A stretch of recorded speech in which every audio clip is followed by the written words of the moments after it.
What's up, people? Happy Tuesday. We got to talk a little bit more about this upcoming draft because we are going to be more involved in it than I think anybody thought we were going to be before the season started. I know I already made a video about this yesterday, but it bears more discussion because I see the conversations heating up with Seahawks fans. I see the questions coming in hot and heavy. And I think the central question that people have right now is this Denver pick, what do we do with it? What do we do with it? How are we going to utilize it? What do we do if it's number 2? What do we do if it's number 3? What do we do if it's number 4? What do we do if it's number 6? What do we do if it's here, there? Are we going to trade down? Who do we take? Who are we going to take between these 3 guys? All these questions about it. So I wanted to kind of address my thoughts on what the Seahawks should be thinking about when the draft time comes around, what I would do and what I think they're going to do, just in a very general sense. And first, let me just say one thing about this pick. We can't know for sure what we should do or what we will do until we know exactly where the pick is, right? We don't know exactly where the pick is going to be yet, and I think how Denver does the rest of the way and where that pick lands is going to tell us a lot about whether or not we use the pick on this guy, use the pick on that guy, or trade down. Or maybe trade up. I don't really think trade up is on the table. That's not really our thing. But we need to know exactly where the pick is. So for those out there who are wondering, what are we going to do with this pick? I think it depends on where the pick exactly is. So here are my thoughts. If you go back about a month in my videos, by the way, you can see a video I made where I broke down a collection of defensive players in this draft, front 7 specifically, that I was looking to spend Denver's pick on. At the time, I thought Denver's pick was going to be top 10. Now I think it's going to be top 4. So things have changed and we can narrow things down a little bit. So let me try to make this as binary as possible. If the Seahawks have the opportunity to take one of my top 3 players in this draft, I think they should just go get that player. And I'm talking about Will Anderson, Jalen Carter, and I am going to put CJ Stroud in there, even though that's a little bit touch and go, and it depends on what you do with Geno. If you can't get one of those 3 guys, if all 3 of those guys, by hook or by crook, are gone by your pick, I think I want to trade down. So if you can get one of the top 3, take that guy and feel good about yourself. But if you can't, okay, trade down, get more picks, and regroup. If you take a look at the consensus big board right now, and this is the NFL Mock Draft Database, this is obviously one big board. Now, it's a big board that takes literally hundreds of big boards across the internet and compiles them together. So probably the best we can do right now. Excuse me. But as you can see, we have, well, on this list, it's a top 4. And that's actually kind of nice. That actually opens up some possibilities here. But here's the top 4. Bryce Young, Will Anderson, CJ Stroud, Jalen Carter. Now, I personally, not a big Bryce Young guy. I like him, but I don't like him in the top 5. I don't like him in the top 10. I don't know if I even like him in the top 15. He's a great quarterback prospect for sure, but he is another one of these guys playing in a super stacked offense, and he is small.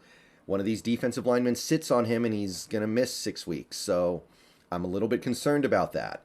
But I acknowledge that a lot of teams will want him and will want him high. In fact, you look around the internet right now, a lot of people, maybe even most people, think the Texans are going to take him at number 1 overall, which I'm going to say this right now. To me, that's a joke.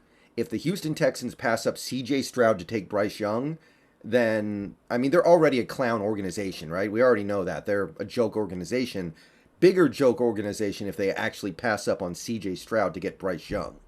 But that's just my take on it. But anyway, Will Anderson is head and shoulders above every other pass rusher in this draft, I believe. Jalen Carter is head and shoulders above every interior defensive lineman in this draft, I believe. And CJ Stroud is head and shoulders above every other quarterback in this class, I believe. So If you have the opportunity to get one of those three guys, especially Anderson and Carter, do it. Those are guys who, okay, Will Anderson, the minimum, unless Will Anderson follows the bus path, which always exists for every player, Will Anderson, the minimum, he's Jadeveon Clowney. But he can definitely be way better than that. He can be Von Miller. He can be Khalil Mack. He can be DeMarcus Ware. He can be that level of pass rusher. And pass rush is the second most important thing in the NFL right now after quarterback, probably. So, Will Anderson, if you have the opportunity to get him, that is a guy, yes, it's going to be a little bit of a learning curve for him in the NFL, but when he gets going, you're going to have to double team him. You're going to have to triple team him. Or he's going to be a guy who gets you probably 14 to 16 sacks a season. He's going to be approaching that TJ Watt, Myles Garrett level of pass rush dominance. So if you have the chance to get him, if he is there when your pick is up, I am all over Will Anderson. I feel the same about Jalen Carter. Jalen Carter, dominant interior defensive presence. If he is there when you can pick, you can take him feeling very comfortable that at the minimum you are getting a Pro Bowl caliber defensive lineman. You're getting somebody who I believe will be at least as good as like an Akeem Hicks in his prime, or a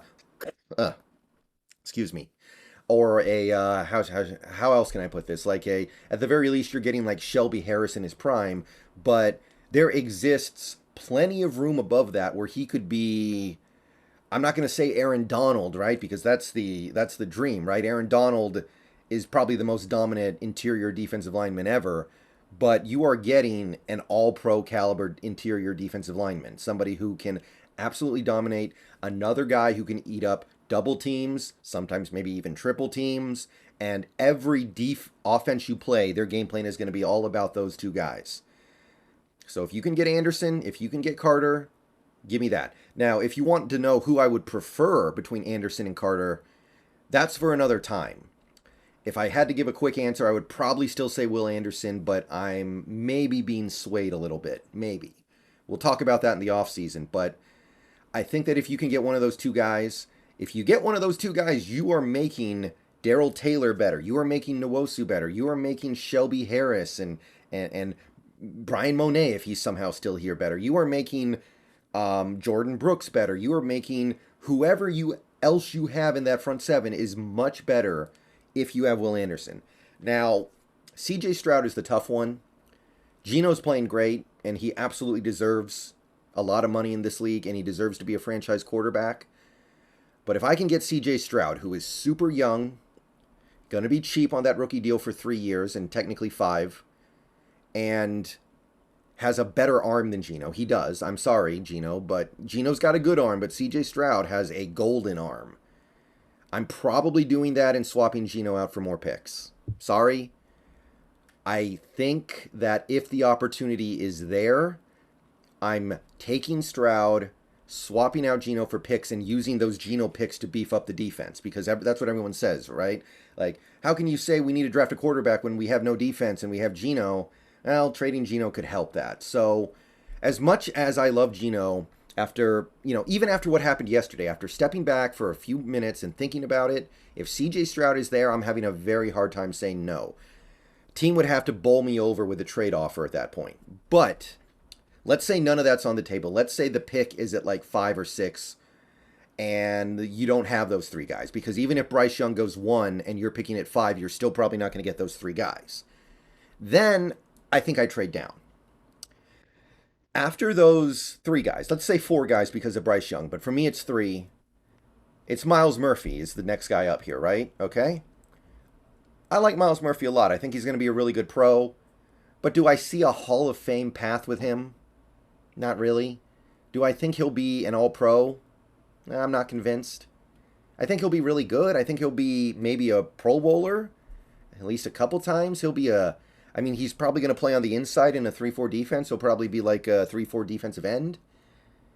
Those guys are usually not taking over games by themselves. They're usually taking up attention so other players can dominate, which you need that.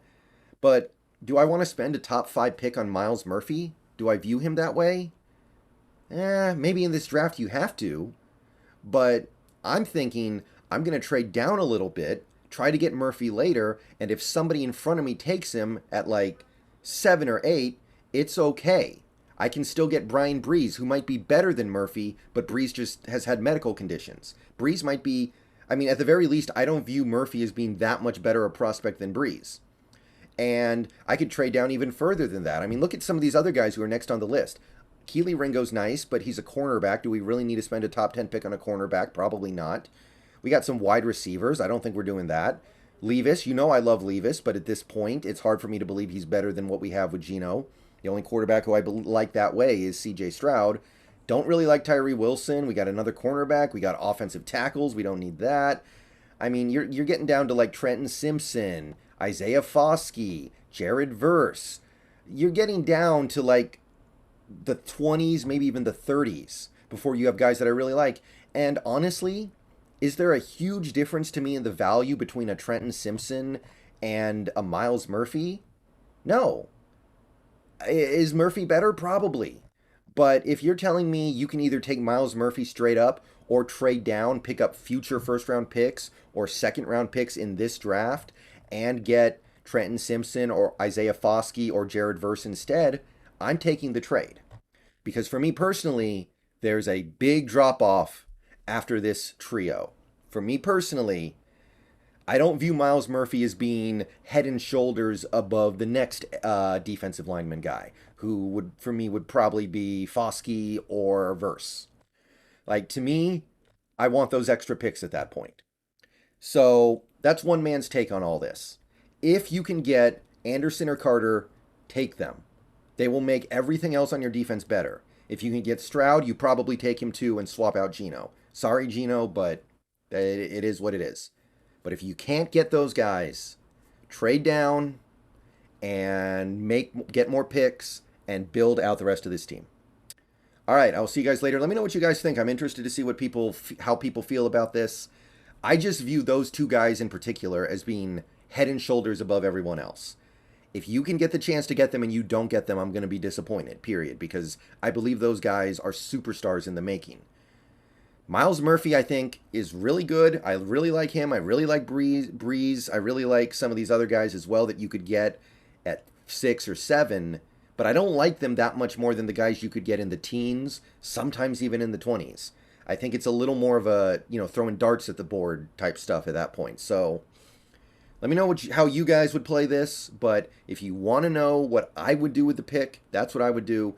As for what I think the Seahawks will do, I mean, who knows, right? How can we possibly know that? Who knows what they're going to do?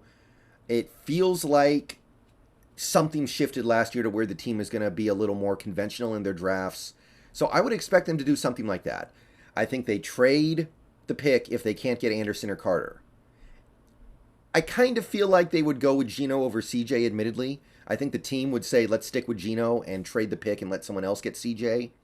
I personally would take CJ, but I can't be mad about either. Both are totally fine options. Both are very defensible. So I'm cool either way. But I would say, barring that, you're looking at the team doing something in that vein. If they can't get one of the true blue tier 1 blue chippers, you trade down. All right, I'll see you guys later. Go Hawks. I want to hear what you guys think as well. Do you agree? Do you disagree? Is there another player you think is in that tier 1? Let me hear it. All right. See y'all later. Go Hawks.